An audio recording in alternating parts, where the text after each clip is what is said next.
Erokamano Jehova Nyasachwa kuom miyowa Injili. Injili en wachni mangima, wachni mabith maloyo pan ligangla madhoge ariyo, wachni manyalo ng'adonwa bura, wachni makelo ler kendo kelo konyruok mang'eny, wachni no ema nyalo gero ohinga kama omukore Jehova Nyasaye, kendo wachni no ema nyalo chungo de nyimi ka wan gi chir kendo gi jing'o. Roho mari maler mondo yawie pachwa kod chunywa, mondo wawinj wachni kendo miwa teko mar mako wachni, eka wadag ngimano maber mamiyo nyingi duong' kendo ngima mowinjore kodwa, ngima makelo nyak nikech walame nyingi Yesu Kristo Ruodhwa. Amen. Amoso jo Kristo ni Yesu paki. En morna mathoth kendo mar chopo e chokruok makawuono. Ago erokamano ahinya kuom thuolo mayudo mondo mi achak akelo wach odiechieng' makawuono. Kendo ago erokamano ni jowete mane obedo piny ma Nyasaye otelonegi moyudo dhim ma wadhi godo nyime sani, kendo dhim ne mabiro wuoye. Mak mana ni e dhim kanyo no ndik ni ng'ama konyo piny abiro interchange mano gi ng'at mareso piny. Interchange mana reso to gi konyo. Koro wach maduong' madwana wuoye en ng'at mareso piny kuom mirimb Nyasaye. Ng'at mareso piny kuom mirimb Nyasaye. Kendo abiro nono kitabu mane wasesomo, Ezekiel sura 22 kwan 1 nyaka 31. Somo ma wasomo no kanyo wanyalo pogo kidienje 3. Chakre kwan 1 nyaka kwan 17 wuoyo kuom dala maduong' miluongo ni Jerusalem. Chakre kwan 18 nyaka 22 wuoyo kuom oganda ma jo-Israel. Kaeto chakre kwan 23 nyaka rumbe wuoyo kuom piny mar Israel. Koro kana loso yalo makawuono, mokwongo na kete ni the city, the people and the land. Kana ang'iyo kidienyo, to bang'e aduga loke mondo mi koro ang'i kanyo te kaka Nyasaye okete chunya. Ezekiel janabi ne en achiel kuom jogo mane Nebukadneza okawo motere twech Babylon. E wave mokwongo kata kepo mokwongo mano okawo godo Daniel, Shadrach gi Meshach, Princess kod jodolo mamoko mane nitiere. Koro Ezekiel e kinde ma koro miye fweny ni en achiel kuom oganda mano otelo, mano otere e twech motelo. To ne nitie oganda mane pod odong' e piny Juda kata Jerusalem. Mae ema koro Ezekiel wuoyo kodgi kamiyogi wach ma Nyasaye omiye. Chung' kama omukore mwasebedo kwang'iyo en dhok ma jolwenye matiyo godo. Nikech mier mandalono ne ichielo kod ohinga mondo geng' wasigu kik donji e dala mit kel lweny. Wasigu kano omonjo dala to ne gituomo kor ohinga kamoro achiel kuom ndalo mang'eny nyaka kanyo mukre. Eka ne gitiyo gi kama omukore no mondo gidonji e dala kendo gikel lweny. Jo-Juda mane odong' Jerusalem ne paro ni ok nyal tergi e twech. Omiyo Ezekiel paro negi ni kata kotergi e twech kamano nikech kit richo margi, Nyasaye to pod jang'wono kendo Nyasaye nyalo kechogi. Omiyo kama wadwa ng'iyo sura 22 ni ok owuo mana kuom kum mar Nyasaye kende, to owuoyo kuom ng'wono mar Nyasaye motimo ni joge kata obedo ni okumogi nikech richogi. Nyasaye pod biro kechogi ka kelo negi jares kata ng'at manyalo konyo pinygi. Omiyo dang' aher jiwowa ni kata ka wayudo kum nikech richo, geno to pod nitie kuom joma olokore. Kendo in kod an kwalokore e ngimawa, kendo walokore ni timbe mag anyuolawa, kendo walokore ni timbe mag pinywa ka, to wayudo konyruok. Mana kaka yath nigi geno ni kata ka otong'e to pod onyalo loth koluwore kod Ayub sula 14 kwan 7 nyaka 9. Yesu paki. Bende muma paronwa niya, Nyasaye nooro Yesu kaka jares piny mowuok kuom yath mar Jese, Isaya sula 11 kwan 1. Omiyo sama wayalo Injili to ok wanyal weyo Injili mar Yesu oko, nikech gima Ezekiel wacho kani ni nokayudo ng'ato e ndalo wani nitie ng'ato manoyudi ma en Yesu wuod Nyasaye. Amen. To ndalo wani be Nyasaye pod manyo ng'ato monyalo ore kind oganda in kod an mondo mi wabed jok manyalo kelo resruok. Yesu paki. Adwa na wuoyo weche mokaboro kendo gibiro bedo weche machuok. Wach mokwongo, ng'at mareso piny wuok mana kuom Nyasaye. E kinde mwadake ni ng'ato nyalo ketore ni Nyasaye ore. Bende ng'ato be nyalo siemo ng'ato ni ng'ani in ema mondo idhinwa. Kanisa be nyalo siemo ng'ato ni dhinwa kamano. Kata in iwuon inyalo orori kendi nikech ineno ka ji nigi chandruok miorori. To adwa na nyisi ni ng'at moorore kende, ng'at ma kanisa osiemo, ng'at ma chokruok osiemo, ka Nyasaye ema ok omanye moore, to weche duto motero kucho nyalo bedo kayiem nono. Omiyo wan ma wantiere chokruok ka, wach maduong' ma nyaka wapenjre niya, bende asewinjo dwond Nyasaye ka ora mondo ater Injili. Adiera gruba nyalo tero nyinga, to kata ka gruba otero nyinga kamano, bende Nyasaye oyiera, bende awinjo dwonde, bende atero wachne. Nyaka ibed gi tudruok, ng'at ma Nyasaye yiero kata luongo, nyaka bed gi tudruok gi Nyasaye e yor somo wachne. Nikech ok water sigand dhano, watero wach Nyasaye. Ng'at ma Nyasaye oyiero mondo ter Injili kendo lok ngima mar ji, nyaka tudre gi Nyasaye e lamo. Nyaka obed ng'at ma chope chokruok, nyaka obed ng'at ma kawo thuolo mar lamo, ka bet onyalo kawo kata mana lamo kod twe. Yesu paki. Bende nyaka obed ng'at ma chiko ite ni dwond Nyasaye. Nyaka ibed ni pogo dwond Nyasaye kod dwond dhano kod dwondi iwuon. E ndalowa ma wantie ni jowadwa, Yesu kende manyalo resowa. Kendo kama intieno, Yesu osebiro. Jo-Ibrania sula 2 kwan 14 wacho kama, ni ka Nyasaye ne dwa oro Yesu, to nyise ni ringruok ema ketoni mondo ibed kaka kit nyithi dhano, eka mondo igolgi e luoro mar tho kod richo momako chunygi. Emomiyo ayie chutho ni wan kod resruok moa kuom Nyasaye. Mane wach mokwongo. Ng'at mareso piny ama na oko. Kanya adwa na ler malong'o chuth. Kwan mokwongo wacho kama, wach Jehova Nyasaye nobiro na kama, kendo kidhi nyaka e sula 1 to nyisi kaka Ezekiel kane en e dala mar Babylon, ka en oko kacha, to neno fweny ma Nyasaye ofwenyone, kendo Nyasaye wuoyo kode. Tiende niya, wach mar res mar jo-Israel kod dala maduong' mar Jerusalem kod piny mar jo-Israel nokowuok kuom joma nodong' Jerusalem, to Nyasaye nodhi nyaka piny mar Babylon mofwenyo ni Ezekiel ka en e piny mabor ni dala kumiaye charach ahinya, amanyo ng'ato mondo chung' kacha. Yesu paki.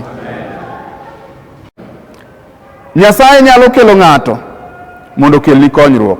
Yesu bende nosiro wachni lwedo kowacho niya, jadolo ok rwak e dalagi. Mariko sula 6 kwan 4 kata Luka sula 4 kwan 24. Parie niya, Nyasaye ka dwaro ng'ama gero hinga, kendo ka Nyasaye dwaro ng'ama nyalo chung' e nyime, to nodhi kendo mana Babylon mowuoyo chuny Nehemia sula 1. Ka Nehemia oyudo jomoko manoa Jerusalem, to openjogi ni yawa, pinywa dhi nade? Jerusalem dhi nade? Siaya dhi nade? Homa Bay dhi nade? Kisumu dhi nade? Migori dhi nade? Ito jogo wacho ni owadwa, ohinga maduong' mar dala timara nade? Omuki. rangach bende otimo ang'owa? Owang'. Kendo jowa ni marachie moloyo. Eka Nehemia nokawo thuolo molemo. Nehemia ne nigi tich maber, ne en ng'ama ne tiyo nyim ruoth, to kata kamano Nyasaye nowuoyo kode ni oa kuma bor kuma nosetere e twech mondo odog dala mondo otim ang'owa? Oger ohinga mar Jerusalem. Yesu opaki. Iwacho niya, jadak nyalo kelo dongruok moloyo wuod gweng'. Dongi jaluo kaka an jaluo? Jadak nyalo kelo dongruok moloyo ang'owa? Wuod gweng'. Jogweng' nigi nyiego. Jadak to en gima dware ni mondo orwake kendo lomb wang' ji. Bende wacho niya, dhako mokendi moa oko ema nyalo golo kuong' mar dala kendo nyalo golo thirno mar dala nikech oonge kod remb dala. Akia ni be nitie jaluo mawinjo wachna no ka. Yesu opaki. Dhako mokend moa oko ema nyalo golo kuong' momako dala kod thirno motimo ang'owa? Momako dala. Mae momiyo ni wacho ni in ng'ama kendo non matut ng'ami kendo nikech en monyalo golo chandruok ma e dala. Mar adek, joma reso piny nok. Joma reso piny timo ang'owa? Nok. E kwan 30 mane wasomo cha, Muma wacho ni Nyasaye kane manyo ng'ama onyalo oro, ni to nogo wang'e ka kod kacha, ong'iyo Jerusalem, mong'iyo kuonde duto, to Muma nyisowa ni notimo ang'owa? Ne ok oyudo ng'ato. Jowadwa, jomiluongo to ng'eny, to jomoyie to timo ang'owa? Tin gi nok. Yot mondo kaka wabedo ni oluongo wa duto, to jomiyiero mondo teri Injili timo ang'owa? Nok. Mae momiyo nyaka walam kendo waywag ni Nyasaye ni Nyasacha, yie abedi achiel kuom jogo manyalo kelo konyruok kod resruok mar piny, obed oda, obed anyuolawa, obed kauntiwa, kata obed kanisawa. Kinde duto ma Nyasaye manyo ng'ato mondo res piny, to yudo gi tek nikech ginok. Bende Nyasaye ok luong ji mang'eny mondo ores piny. Nyasaye luongo mana ng'ato achiel kende e ndalo mowinjore. Emomiyo Muma wacho e tij ote ni Daudi ka nosetimo dwach Nyasaye e kindene, notimo ang'owa? Noyweyo. Dongu ng'eyo ni kidieny machalo kaka koro marwa ni, onyalo dok chien ka wang'iyore kod koni kowacho ni donge ng'ane ni kode, donge ng'ane ni kode. Mano gin gik maduoko grube chien. Omiyo akwayi niya, kata wan ji 10 mokwongo neni ka ng'ato achiel, kato kaw gino ka misiki, kaw gino ka gima Nyasaye oketo pekne e chunyi. Koro ka ng'ani ywayo, to in bende ywayo, to waduto waywayo, kaeto watimo ang'owa? Wadhi nyime maber.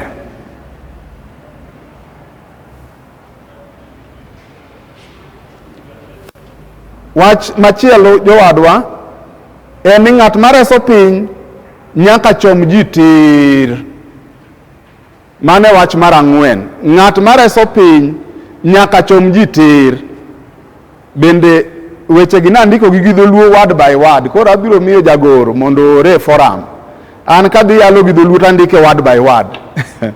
Nikech an wuod South Nyanza mano odongo South Nyanza, kamoro iluongo ni Got Ong'er, Agudo. Ma luongo ni wuoda mikane. Chung mali fwan. Ma luongo ni wuoda.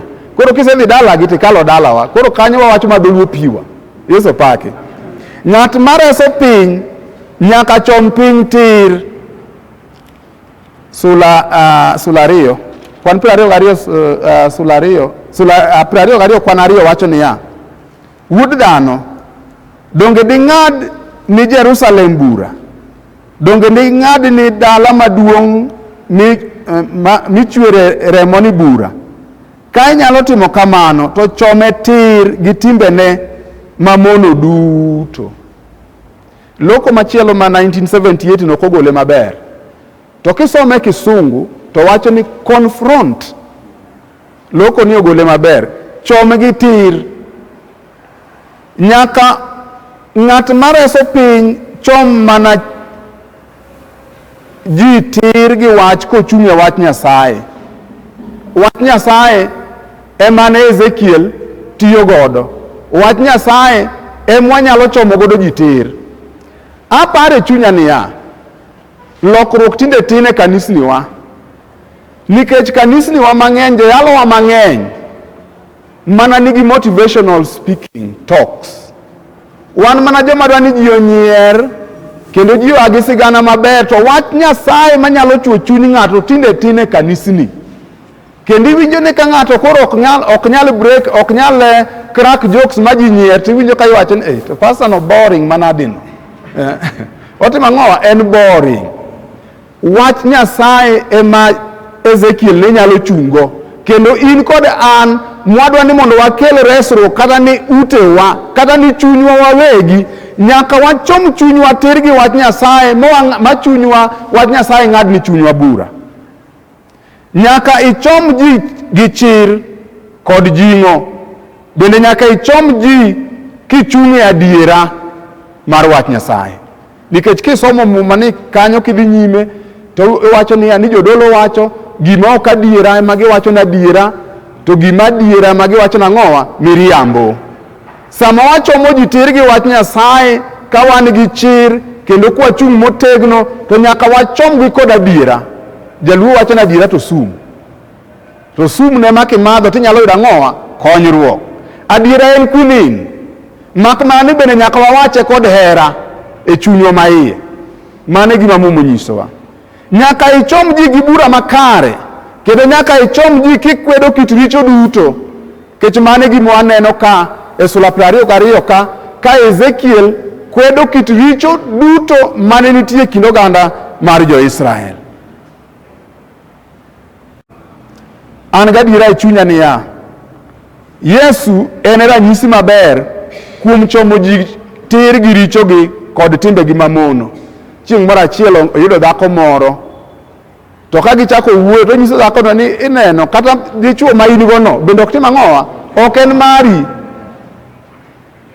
Chieng' moro chako yudo jo Farisai moko kadwa go mama moro, to wacho nigi niya, ng'ama pok otimo richo mondo otim ang'owa? Okuong kawo ogoye. Chieng' moro yudo jo Farisai moko to wacho niya, ni unuluoko mana oko mar agwata mondo bed maler, to iye to tim ang'owa? Olil. Gima remowa kanisniwa makawuono kod chokruogewa en adiera mar chomo ji tir kod adiera mar wach Nyasaye. Yesu nochomo nyaka Satan. Ochomo Satan gadiera tir, kowacho ne dongo ndike Muma ni lam Nyasaye kende. Akiane ka jachien owuok ni tibo timo nang'o? Jomoko ringo. Kata ikawo Muma mikete pilo to jachien oka. Jachien ichomo mana gi wach mar adiera. Yesu pake. Nochomo joricho. Chieng' moro achiel oyudo Zakayo. Tinde wawuoyo kuom Zakayo nikech ne en jasol osuru. To ng'iyo Zakayo malo to wacho ni kawuono ni adhi bedo ang'owa? Wende odi lor piny. Wach mar 5. Ng'at mareso piny nyaka ger kuonde momukore. Apani kanye kama wasomo kwan 30. An gadiera ni sigu maduong' mane ochomo jo-Israel ne ok en mana mar joma noterogi e twech kende, to ne en sigu mar richo. Nikech Sula 22 wuoyo mana kuom richo. Bende kwane kotuomo wach ng'ama notero jo-Israel e twech. Owuoyo mana ni une mung'ado ndalou machuok kaluwore kod richo umutimo. Ok abi somo richo go te. Ageno ni nyalo somo kanyo. Kendo wacho ni richo ugo emomiyo jomoko kuomu tuo, kendo richo ugo emomiyo iteru e twech. An gadiera e ngimana kendo chunya maiye kaka jadolo ni ohinga bende nyalo mukore nikech nyao kod samuoyo mar loso kuonde mochako mbekni. Mano yo machielo. To maduong' moloyo ohinga mukore nikech richo mar joma nie dalano. Omiyo nyaka kinde ka kinde watem wanon chunywa kendo wanon ngimawa kendo wanon yorewa mondo Jehova Nyasaye okonywa.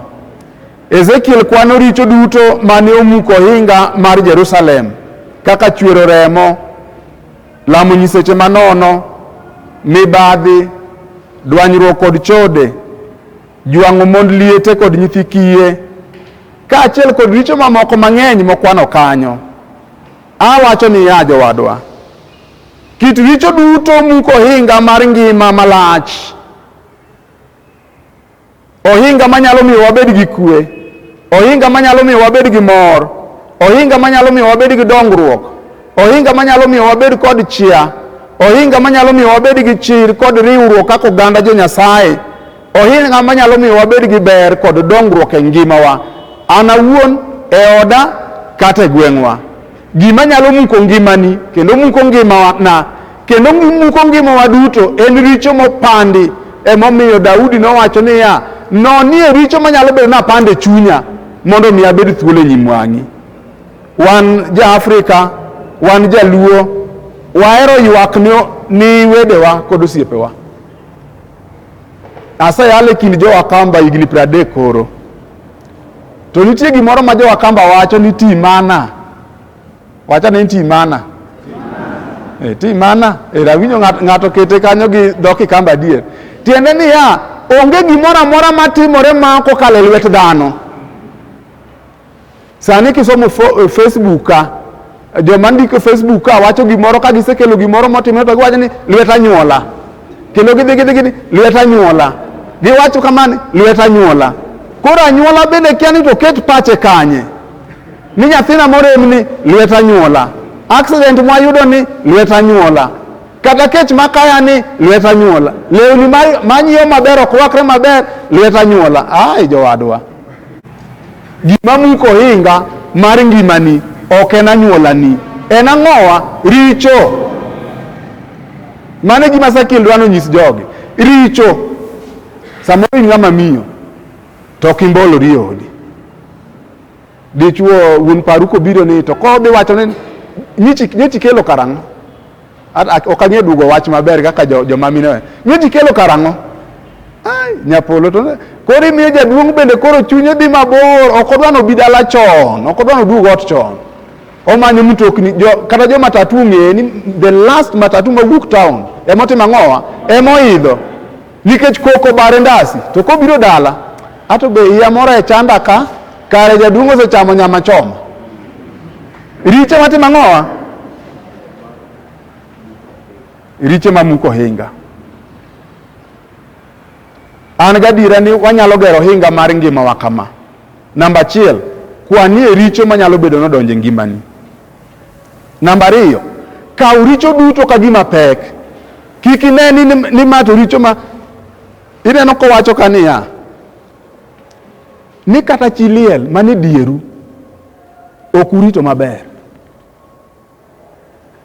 Jaluo asili nyalo ywak niya, we dhake ma mondo thota ata timo ang'owa adong' nikech ata nyalo timo ang'owa anyalo kendo. Ok ang'eyo ni be nitie chiliel e dalau. To be ok ang'eyo ni chiliel ma e dalanu ochandre machalo nade. Kaw richo duto ka gima pek. Mar 2, ng'ad ni ji rieko mar wuok e richo. Kik imigi madh manyasi. Ni madha manyasi manyalo goli ang'owa e richo. Inyena yalo ni joluo, Yesu paki. Ok wadwar yalo moro mar go koko ma ji ringo godo kagi kacha. Wadwar yalo michano mos miwuoyo godo. Mar 2, nyis ji rach ma richo kelo e kit ngimagi. Bende tim nonro mar ohinga kinde duto. Sika nono ane ngimani, ang'o momiyo nyithinda ok dhi nyime maber? Ang'o momiyo nyithinda gi gin ka gikendo to mon weyo gi aweya? Koso ane ma jaralep? Yesu paki. Yesu paki. To moloyo siem negi Yesu mogure musalaba nikech en ema ogolo richo duto. Johana nosiemo negi mowacho ni neuru nyarombo Nyasaye magolo kethruok mar ang'owa. Ng'iuru nyarombo, ng'iuru nyarombo, ene monyalo golo richou, ng'iuru nyarombo. ayudo ji achiel ariyo moko karo osewero wende AIC no. Wach mar 6, ng'at ma reso piny nyaka kel puodhruok ni oganda. Ogero hinga to bende okelo puodhruok ni oganda. Chakre kwan 18 nyaka kwan 22 wuoyo kuom richo mar oganda jo Israel. Aparo ni e loko mar Kisungu to wacho ni tell the house of Israel. Mana kama nanyalo pogo godo kwan ni didek. Nikech mokwongo tell the bloody city of Jerusalem. Kwan 1 nyaka 17. Then mar 2 tell the house of Israel. Kaito mar 3 tell the land. Jo Israel noduore ka chuodho mar nyinyo kata mar fedha. Mane gimonyiso gi chakre kwan 18. Uchalo chuodho, un nyinyo to un mana chuodho. Lich mane gin go kod luor mane oluor gi godo e kind ogendini ne olokore chuodho kod wich kuot gi achaya kod seyo e nyim ogendini duto. Ni ne uru ka ng'ane macha be dala mane waringwa madhe chai chieng' Christmas ka idongo dala kaka wan mane wadongo dala. Nitie mier moko mane waringwa madhe chai chieng' Christmas. Kendo mierge mane nyalo yude mandas kata chapat kata gweno kata mchele. Ng'iya ne nyawadu ka be jomoko kuma samoro donjo e town ka. To duoka ne pachi dala kacha, duoka ne pachi e gweng'no. Dala miergo chalo nade sani? Nitie mier mane ka ne idhi to kata dholuo kiwacho to onge ng'ama wacho kodi. Yeso paki. To kata mana sani dong nitie jaluo moko ma kinyise ni nisomo Mirogi high school, Mirogi boys high school kaka an to is not ni kanye. Eno dwaro mana Maseno, St Mary's Yala kia kanye. Samoro ki idhi Aga Khan wuok kacha yudo jogo ka koro wuotho ng'ama ng'ongo morwako sut omako wiye kama nikech piny otame to wacho ne jowadwa kare wachne nolal ni ng'ani kanye. Tiende ni in nyinyo, in fedha, to nikech kit richo kod tim mar ngimani kod mar dalani koro ilokori chuodho. Yesu chieng' mar 1 nonyiso jopuonjrene ni kado kolokore marach itimo ang'owa, ipuko oko ka itimo ang'owa, inyono. Tiende ni ine masani samoro dalani kata odi kata tiji maka koro mon dhi e chiro to ging'ado godo wuoth ka gidhi e chiro magi nyiero ka ing'e ka jaluo nyiero cha. Wan notamwa ndalo mane ipuonjore class batizo ni we nyiero kaka jaluo, nyiero kaka misungu, nyiero kaka jakristo. Akiani jakristo to nyiero nang'o? Jaluo nyiero motimo ang'owa mogoye kucho ni yaye kamar ng'ane aneno na. Koso ine ma ji kod nyingi nyange kor gweng'. Kata mane chokruok machalo kama, samoro ine ma ka ang' ji koro wuok joma ang' oidho matatu kata giidho gach, ineno ng'ane ka kawuono nower. Bi ineno, kata mo chalo ka gima tindo rumo, koso gik moko dok piny. Yeso paki. To sati mo wako jachalo nade? Chuodho en mana gima inyono. Awacho ni jowadwa, konyo oganda kod anyuola mondo fweny gik mane omiyo gi luor kod huma mondo gidogi e gigo. Nyasaye kandiko ni kanisa mar Efeso e fweny to wacho ni par ane kama ni ilware. Par kama ni intie mitimo ang'owa milwar. Mondo itimo ang'owa idog kanyo. Jowadwa, kwani ni ka wacho gi Kisungu to wacho ni you have potential but you have allowed yourself to be useless. Tiende ni your potential tiende ang'owa, in nyinyo, in fedha. To ine miyie mondo ibed ka gir wich kuot. Koro kipuodhori kendo ni weyo richo ni milokori, to nyinyo cha nyalo chako timo ang'owa nenore.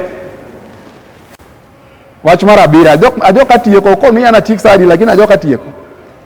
Ng'at ma reso piny nyaka ket telo malong'o. Kana dhi yalo na mokwongo mane dhi bedo my 4th point. Nikech nadhi the city, the people, the land and the leaders. Tiende ni esula ni nitie kit telo ariyo ma Nyasaye siemo. Telo mokwongo mosiemo Kisungu luongo ni the princess. Look at how the princes are using their power for corruption, to destroy people. Tiene ni mano telo mar piny owacho, joma rito piny ma Nyasaye omiyo teko mondo rit piny, ni jogo ok orito piny e yo makare. Telo mar ariyo owuoyo kuom telo mar jodolo, kichake kwan 25 kanyo nyaka 28, ni jodolo bende osero tichgi omiyo koth onge pinyni. Kanyo nomako chunya kabisa. Kwan 24 wacho kama, en we asome ane nikech apenjra e chunya ni to ere kaka telo mar jodolo otudore kod koth machue piny. Owacho ni wuod dhano, wach ni piny ni, in piny mapok oneno koth kata nyidho gi wang'e e kinde mane akelo mirimba. Nitiere kit winjruok marach e kind jotelo manie pinyno machalo mana gi sibuor maruto to kidho le mamoko, kaeto dhi nyime jotelo mag pinyno kod jotelo mag kanisa. Mano noparona rapar mar chik weche mag ndalo mokwongo sula 14 ni ka jok miluongo gi nyinga biro lokore mawe richogi mamanya gi chunya duto, tabiro winjo ywaggi kanye gie polo, kendo abiro yawo dirisni mag ang'owa mag polo. Jowadwa, iwacho ni telo nyalo chungo kamoro, telo nyalo miyo kamoro gore piny. Telo nyalo chungo odi, telo nyalo miyo odi gore piny. Telo nyalo chungo ohalani, telo nyalo miyo ohala gore piny. Telo nyalo chungo chokruok machalo kama, telo nyalo miyo chokruok machalo kama piny. Kwadwa ni mondo telo dongre, wapoguru tich. To kwapogo ni ng'ato tich to wamiye teko mar miyo timo tich motimo ang'owa, mwamiye no. Otame atama. As a young pastor fresh from college, 1996 June, the first meeting mane antie mar board mar local church, I was just barely 25 years. So they were saying, ginegi wacho ni wamiye telo mar bedo jakom kanisa koso watame. Jaduong' moro wacho ni wamiye mondo chieng' matich otame, to wabiro wacho ni ne wamiye to timo ang'owa otame. I am doing my 27th year in the same local church. Samoro kapok miyi telo, kapok imiyo ji telo, tinyalo paro ni telo ji ok nyal.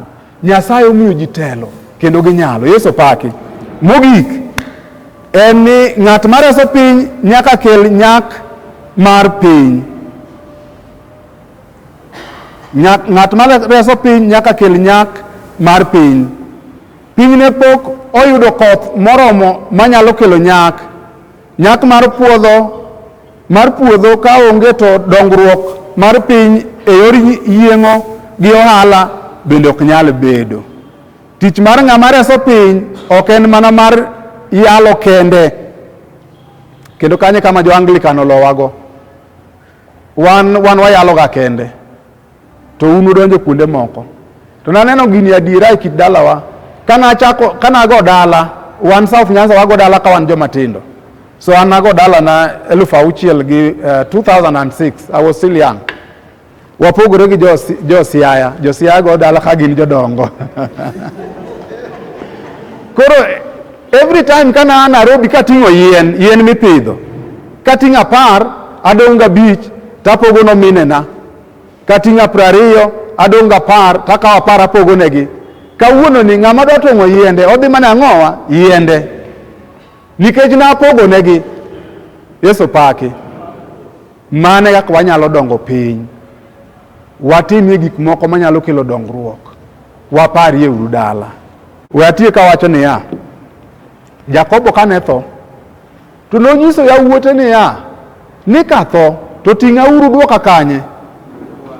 Wach mar nyalo gunga kukupar ni en wach mar dholuo kende. Ting'a uru duoka kanye. Joseph bende nyiso joga ni Nyasaye biro kendo biro resou. To koresou to ka wang'owa choke na utima ng'owa bang' higni 400 kod 30. Penja nani to be in kama biro teri. Penja na ng'ama bedo bathino. Penje ane di be in kama biro teri.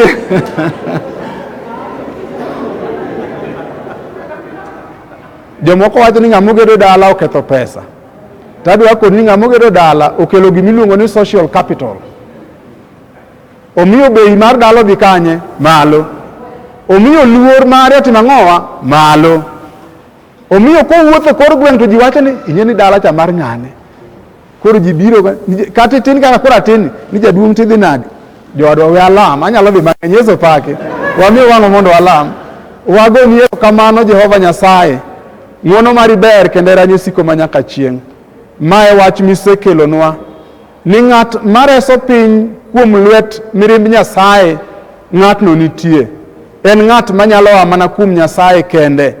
Bende en ng'at manyalo a oko, ok ochuno ni obed wat, ok ochuno ni obed osiep, onyalo bedo ng'ata ng'ata ma Nyasaye oyiero. Jehova iparonwa ni gin joma nok ok ging'eny. Ta akwayo ni mondo ikwanwa wan bende ng'ato ka ng'ato mondo wabed achiel kuom jogo manyalo kelo resruok mar oganda. Saye mangima idwaro ni jok machalo kamano gibed jok magero ohinga mag ngimawa, ohinga mag utewa, ohinga mag ohalawa omukore mang'eny. To ni ohinga gi mukore mana maduong' nikech richo, konyo mondo walokre wawe richo wa Nyasaye.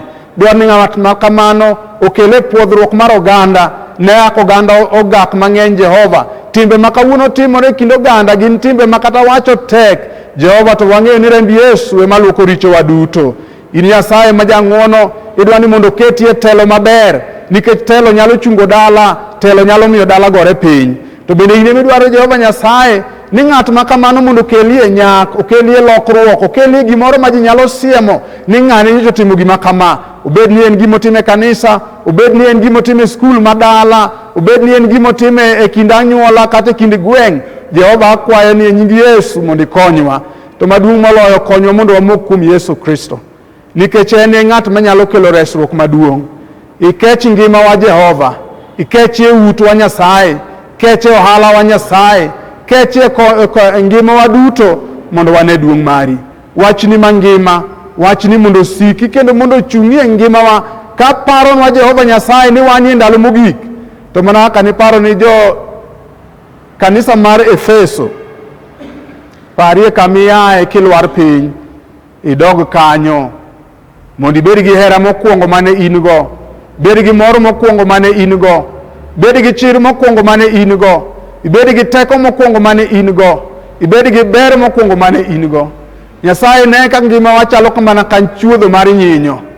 En gima tinde ji seyo kendo ji kuong'o kendo ji kuodho. Talamo ni konywa mondo mi wachak wabed gi duong' kod ber kod teko kod chia mar ng'eyo Nyasaye makelo resruok makende. Duong' kod pak mondo bed ni e polo malo. Erokamano kuom jogi gi Jehova Nyasaye. Injili biro gol kaka dhi kuonde mopogore opogore. Konywa mondo water injili maber, konywa mondo water injili man gi teko, konywa mondo water injili man gi ber, konywa mondo water injili manyalo gero chuny dhano kendo gero miech ji Jehova Nyasaye. O Nyasaye ing'eyo ywak mane chunywa Nyasachwa, ng'at ma ywak ni ode, ng'at ma ywak no hande. Ne aka ndalo ma wantie ni piny tek Jehova Nyasaye, jomoko kuomwa nyose wuok e tijegi. Nyasaye mangima walamo ni kamoro amora ma wantie gimoro amora ma watimo, to mondo wachom pachwa kod wang'wa kuomi, nikech in e konyruok mar oganda. Maduong' moloyo to walamo no oganda mar onagi, nikech wachokore kaka jogo moa e piny mar nam. Jehova walamo ni mondo ipari e counties wa, pari e Migori County, pari e Homa Bay County Jehova Nyasaye, pari e Kisumu County, pari e Siaya County, pari e Owadwa Orengo, pari e Owadwa Nyong'o, pari e nyaminwa Wanga. Jehova ipari e chila yako, kaachiel kod jogo duto moseyier mondo kel konyruok e gwenge wa Jehova. Yore mondo bedi, ohala mondo bedi, pur mondo bedi, kech duto mondo igol. Nyasaye chuny mag ng'anyo e nying Yesu Kristo mondo ike, kaachiel kod chunje duto mag mako chike mag luo, mamuono wa dongore, mamuono wa gedo, mamuono wa puro, mamuono wa kendo, mamuono wa dongore, e nying Yesu mondo igol. Jehova luoro manyalo bedo e chunyo mar dok dala, kwa paro ni wabiro tho kata ni biro negwa, e nying Yesu mondo igol. Kata ka wane i Nairobi ka Jehova, mae dala maduong' kaka dala mar Jerusalem, walamo ni chwero remo kod timbe mamono mag mibadhi, e nying Yesu mondo igol. Kata jotelo mag piny owacho miseketo Nyasaye mangima, walamo ni mondo ginon gik mawuok e dhogi, nikech gigo nyalo miyo piny bed kod chandruok mang'eny. Ya Nyasaye mondo iparwa, wan jodolo misemiyowa mondo wachung'ni kanisni, konyo mondo wachung'ni kanisni gadiera, konyo mondo wachung'e adiera, kwayalo injili maler manyalo loko chuny dhano. Wamiyo nyingi duong', wating'o nyingi malo, nikech iber ndalo duto, e nying Yesu Kristo Ruodhwa. Amen. Sai mondo gwedhi.